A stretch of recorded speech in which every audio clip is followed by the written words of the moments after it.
ఎన్నటికీ మారనటువంటి స్టార్డమ్ మా మెగాస్టార్ చిరంజీవి గారిది. పద్మ విభూషణ్ మెగాస్టార్ చిరంజీవి గారిని సభను ఉద్దేశించి మాట్లాడవలసిందిగా రిక్వెస్ట్ చేస్తున్నాము.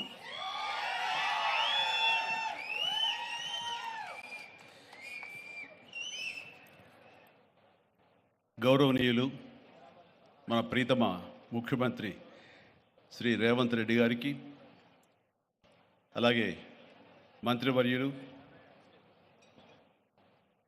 టూరిజం మినిస్టర్ జూపల్లి కృష్ణారావు గారికి, ఇతర శాసనసభ్యులకు, ఎంపీ పార్లమెంట్ సభ్యులకు, మా సీఎం రమేష్ గారికి, ఇతర ఆహ్వానితులకు, నాయకులకు, మీడియా మిత్రులకు, ఇక్కడ విచ్చేసినటువంటి ఆహ్వానితులకు, అలాగే ఇక్కడ పనిచేస్తున్నటువంటి కార్మికులకు, ప్రతి ఒక్కరికి నా హృదయపూర్వక నమస్కారాలు.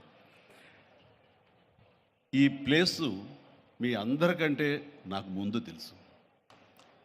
2000 సంవత్సరంలో రామ్దేవ్ ఇది ప్రారంభించినప్పుడు ఇక్కడ కొన్ని మొక్కలు పాంప్లెట్ వేసి మా ఇంటికి తీసుకొచ్చి, మీరు ఇల్లు కడుతున్నారు, ఏదైనా ఉపయోగపడుతుంది చూడండి అంటే వెంటనే ఎంత ముచ్చరేసిందంటే, ఎప్పుడో విదేశాలకు వెళ్ళినప్పుడు ఇలాంటి మొక్కలు, ఇలాంటి కళాకృతులు, ఇలాంటి అద్భుతమైనటువంటి సజీవ శిల్పాలు, జీవం ఉన్నటువంటి ఇలాంటివి చూస్తుంటే ఇలాంటివి మనం తీసుకెళ్ళిపోతే బాగుండే, వాడ షిప్లో తీసుకెళ్తే బాగుండే అని అంత టెంప్ట్ అయ్యేవాడిని. అలాంటిది ఇక్కడ హైదరాబాదులో ఈ శివారుల్లో ఒకటి లభిస్తుందంటే కనుక చాలా ఆనందంగా ఉంటుంది. రామ్దేవ్ ఫస్ట్ ఆఫ్ ఆల్ నేను కూర్చున్న చోట బయట కనపడకుండా నాకు ఏదైనా ఫెన్సింగ్ లాగా ఉండాలి, అలాంటి గుబురుగా ఉండకూడదు అంటే అక్కడ చక్కగా కొమ్మల్ని ఒక ఫెన్సింగ్ లాగా అల్లి పైన మాత్రం గ్రీన్ ఉండేలాగా పెద్ద స్క్రీన్ చేశాడు. అది ఇప్పుడు చూస్తుంటే కనుక ఎంత బాగుంటుందంటే బయట నుంచి చూసేవాళ్ళకి నేను జైల్లో ఉన్నట్టు ఉంటుంది, అన్ని కటకటాల్లాగా ఉంటుంది.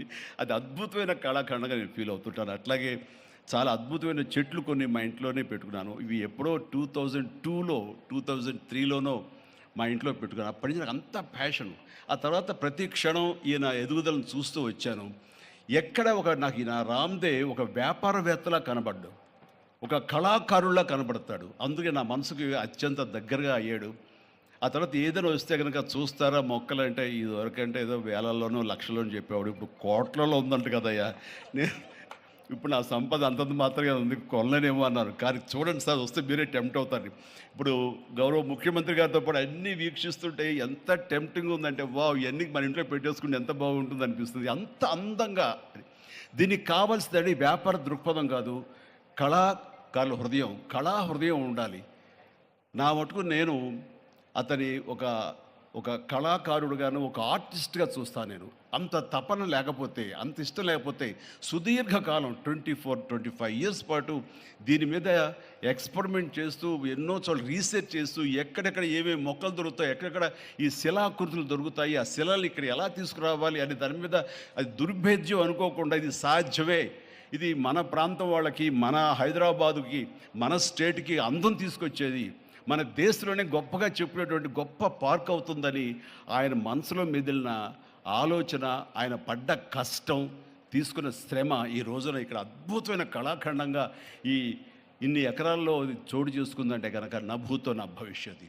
ఎవరైనా సరే అంత డబ్బులుంటే కనుక ఏం వ్యాపారం చేద్దాం, ఇంత స్థలం ఉంది కదా, దీన్ని ఎలా రియల్ ఎస్టేట్ చేద్దాం, దీన్ని ఏదో గవర్నమెంట్ వాళ్ళ మన్నలతో వాళ్ళ పర్మిషన్లతో తీసేసుకుని అక్కడ మనం మల్టీ స్టోరీ పెట్టుకుంటే ఆయన జీవితం కాదు కదా, తరతరాలు కూడా నిలిచిపోతాడు. అలా కాకుండా ఆయన కేవలం ఒక లోపల ప్యాషన్, చిన్నప్పటి నుంచి కాలేజీ రోజులో చదివే దగ్గర నుంచి, ఆర్ట్ కాలేజీలో చదువుతున్న దగ్గర నుంచి కూడా ఆయన మదిలో ఉన్నటువంటి ఆయన బ్రెయిన్ చైల్డ్, అలాంటి దాన్ని ఈ రోజున ఈ రూపం తీసుకొచ్చారంటే ప్రతి క్షణం ప్రతి కార్నర్ ముఖ్యమంత్రి గారు చూసి ఎంత ముచ్చటపడిపోతున్నారంటే అంత ఇంత కాదు. ఎలా చేశారు, ఇది ఎలాగ వచ్చింది, అది ఎలా వచ్చింది అని అడుగుతున్నారు. నేను కొన్ని అడుగుతున్నాను. అడిగి ఇది షూటింగ్స్కి ఇస్తారా రామ్దేవ్ అని అడిగితే, ఇస్తానండి కానీ ఫస్ట్ షూటింగ్ మీదైతేనే అన్నాడు. ఇప్పుడు నువ్వు ఆ మాట అన్నావు కదా, ఇప్పుడు కొత్తగా హీరోయిన్ని తీసుకొచ్చి ఆ అమ్మాయితో ఇక్కడ స్టెప్లు వేయాలంటే ఈ ఎండలో ఎలా ఉంటుందేమో తెలియదు, కానీ ఏదో చలికాలం అయినప్పుడు నెక్స్ట్ చలికాలం అయితే చేస్తానయ్యా అన్నారు. ఈలోగా వర్షాలు పడి ఇవన్నీ ఇంకొంచెం పచ్చగా ఉంటాయండి, 1 or 2 years లోపల ఇది అద్భుతంగా ఉంటుంది, కంటికి కనువింపుగా ఉంటుంది చెప్పేసి ఆయన చెప్తుంటే కనుక ఐ కుడ్ ఇమాజిన్. అట్లాగే ఇక్కడ వెడ్డింగ్ ప్లాన్ చేసుకోవచ్చు, వెడ్డింగ్స్ కానీ ఇతర రిసెప్షన్స్ కానివ్వండి, పలు ఈవెంట్స్, అలాగే ఐస్కి సంబంధించినటువంటి ఆ స్కేటింగ్ సంబంధించిన చేయాలని, ఇలా ఎన్నెన్నో ప్లాన్స్ ఉన్నాయని, అవన్నీ కూడా చేయగలడు. ఆ సామర్థ్యం ఉంది. అలాగే ప్రభుత్వం కూడా ఖచ్చితంగా సపోర్ట్ చేస్తారు. అందుకు సమాయుత్తమై ఉన్నారు ఆయన. అందుకనే ఎంతో బిజీగా ఉన్నారు సీఎం గారు. వాళ్ళు చూస్తే కనుక మనుషులు ఇంటి చుట్టూ ఉన్నారు. అవన్నీ పక్కకు పెట్టి, ప్రోగ్రామ్స్ అన్ని పక్కకు పెట్టి, నిన్నటిదాకా ఆయన ఎలక్షన్ క్యాంపెయిన్ ఎక్కడో చేసి వేరే రాష్ట్రాల్లో వచ్చి రామ్దేవ్ మీద ఈ ప్లేస్ మీద ఎంతో ప్రేమ లేకపోతే, ఇలాంటి దాన్ని మనం ఎంకరేజ్ చేయాలి అని ఆయన ఉద్దేశం లేకపోతే ఇంత ఓపికగా ఈ ఎండ్లో ఆయన వచ్చేవారు కాదు. ఫస్ట్ ఆఫ్ ఆల్ ఆయన ఇక్కడికి వచ్చి దీన్ని ఎంకరేజ్ చేస్తున్నందుకు వారికి మనస్ఫూర్తిగా అభినందనలు తెలియజేస్తున్నాను ముఖ్యమంత్రి గారికి. ఎందుకంటే అలాంటి వాళ్ళు అనుకుంటేనే, వాళ్ళ కళ్ళలో పడితేనే, వాళ్ళు ఇంప్రెస్ అయితేనే దీనివల్ల ఎంతోమందికి ఉపాధి కలుగుతుంది, ఇది ఎంతోమందికి కనువిందు కలుగుతుంది. మరి ఎంతోమంది ఈ ప్లేస్ని వాళ్ళ ఈవెంట్స్కి ఉపయోగించుకుంటారు. తద్వారా టూరిజం పెరుగుతున్న ఉద్దేశంతో కూడా మన జూపల్లి కృష్ణారావు గారు దీన్ని ఎంకరేజ్ చేయడం కోసం సమాయత్తమై ఉన్నారు. అలా ప్రభుత్వ సహకారాలు దీనికి మెండుగా ఉంటాయని ఆశాభావం వ్యక్తం చేస్తూ, మీరు ఏదైతే కనుక ఊహించారో రామ్దేవ్, అది త్వరలో ఖచ్చితంగా అవుతుంది. ఇవి అద్భుతమైనటువంటి ఒక ల్యాండ్ మార్క్ అవుతుంది, ఒక కళాకృతి అవుతుంది.